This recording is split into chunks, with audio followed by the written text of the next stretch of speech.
बच्चों, हम सब जानते हैं कि सूरज के बिना धरती पर जीवन संभव नहीं है। धरती पर रहने वाले सभी प्राणियों को जीवित रहने के लिए सूरज की रोशनी की आवश्यकता है। लेकिन एक बार ऐसा हुआ कि सूरज ने निकलने से इनकार कर दिया। क्यों? आइए सुनते हैं केवल गोस्वामी जी की लिखी नागालैंड की एक लोक कथा। बात उस समय की है जब धरती नई नई बनी थी। एक बार सारे पक्षी और जानवर इकट्ठा होकर शिकायत करने लगे कि उन्हें सूरज बहुत तीखा और गर्म लगता है।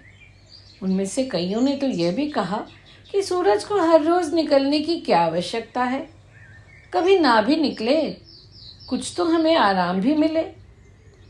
दुनिया के एक कोने से दूसरे कोने की ओर जाते हुए सूरज ने ये बातें सुन ली। वह बहुत नाराज हुआ, इसलिए एक सुबह उसने निकलने से इनकार कर दिया। शुरू में तो जानवर और पक्षी बहुत खुश हुए। सर्दी उतर आई थी, जितनी देर चाहें वे सो सकते थे। लेकिन ज़्यादातर जानवरों और पक्षियों को अंधेरे में कुछ नहीं दिखाई दे रहा था और वे भूख से भी व्याकुल होने लगे। अब उनकी शिकायत थी कि सूरज क्यों नहीं निकलता। वे सब एक दूसरे को दोष देने लगे कि उन्होंने ये ऐसा क्यों कहा कि सूरज ना निकला करे। आखिर मिलकर उन्होंने सलाह मशवरा किया और ये फैसला किया कि मिन्नत करने के लिए सूरज के पास एक प्रतिनिधि मंडल भेजा जाए। पक्षियों और जानवरों की एक छोटी सी टोली सूरज के पास गई और उनसे अनुरोध किया कि वो फिर से निकलना शुरू कर दे। लेकिन सूरज तो क्रोध में था। उसने कहा, आपको पहले ही ये विचार कर लेना चाहिए था कि आखिर आप लोग चाहते क्या हैं। मैं पौधों को बढ़ने में मदद करता हूँ और फूलों को खिलने में। सारे जानवरों, पक्षियों और इंसानों को जीवित रहने के लिए मेरी ही आवश्यकता है। किंतु आप सब इतने मूर्ख हैं कि इतनी सी बात नहीं समझ सकते। वह टोली तो मुंह लटकाए लौट आई। किंतु दिन ब दिन जीवन और कठिन होता गया। शीघ्र ही सभी उदास और हताश हो गए। अब सूरज के पास बात करने के लिए किसको भेजें? कौन है वो जो सूरज का दिल जीत ले? आखिर किसी ने मुर्गे का नाम सुझाया। देखने में मुर्गा अच्छा था, साफ सुथरा था और सलीके से बात कर लेता था। और सबसे बड़ी बात तो यह थी कि उसे औरों की तरह सूरज से कभी कोई शिकायत नहीं थी। मुर्गा दुविधा में पड़ गया। कहने लगा, आप सब तो लौट आए हो। इतने स्वस्थ और इतने सुंदर पक्षियों ने मिलकर उनसे बात करके देख लिया है। सभी जानवर उनसे प्रार्थना करके आए हैं। आप मुझसे कामयाबी की क्या उम्मीद करते हो?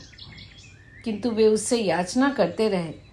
तुम धरती को बचा लो, उन्होंने विनती की। असमंजस में मुर्गा सूरज से मिलने के लिए चल पड़ा। मेरे स्वामी, सृजन के देवता, मुर्गा कहने लगा, मैं आपसे प्रार्थना करता हूँ कि आप लौट आओ और एक बार फिर से दुनिया को स्वस्थ कर दो।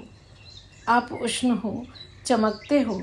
हमें इस उष्णता और प्रकाश की ज़रूरत है।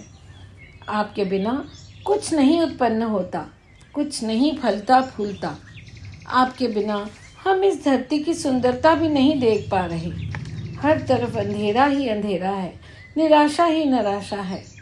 तमाम छोटे और छोटे पक्षियों के प्रतिनिधियों के रूप में मैं आपसे प्रार्थना करने के लिए आया हूँ।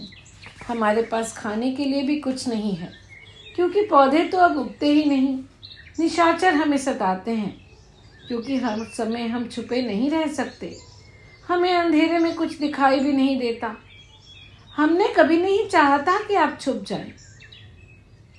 हमारी किंतु एक न चली। आपने सिर्फ बड़े बड़े जानवरों की गरज दहाड़ सुनी, बड़े बड़े पक्षियों की बातें सुनी। मुर्गे की बातें सुनकर सूरज का दिल पिघल गया। वह कहने लगा, काश तुम्हारे जैसे प्राणी और अधिक होते तो मैं लौटने के बारे में विचार कर भी लेता, पर तुम सब तो बहुत थोड़े ही हो। बिल्कुल नहीं जी, मुर्गे ने कहा, हम तो बहुत हैं और हम में से कई तो इतने छोटे हैं कि उन्हें आप देख भी नहीं सकते। ये उनकी नादानी है। बड़ों ने, उन पक्षियों ने जो आपसे निकलने को मना किया, अब भी सब दोबारा ये गलती कभी न करेंगे। मैं उनकी तरफ से आपसे क्षमा मांगता हूँ और आपको ये वचन देता हूँ कि मैं हर सुबह स्वागत के लिए उपस्थित रहूँगा। उसकी बातें सुनकर सूरज ने उसे आश्वासन दिया कि ठीक है, मैं कल सुबह ज़रूर निकलूँगा। और अगले दिन सुबह सूरज लौट आया तो सबसे पहले मुर्गे ने उसका स्वागत किया। निहाल होकर, बांग देकर, तब से लेकर आज तक मुर्गा हर सुबह सूरज देवता का स्वागत करता है।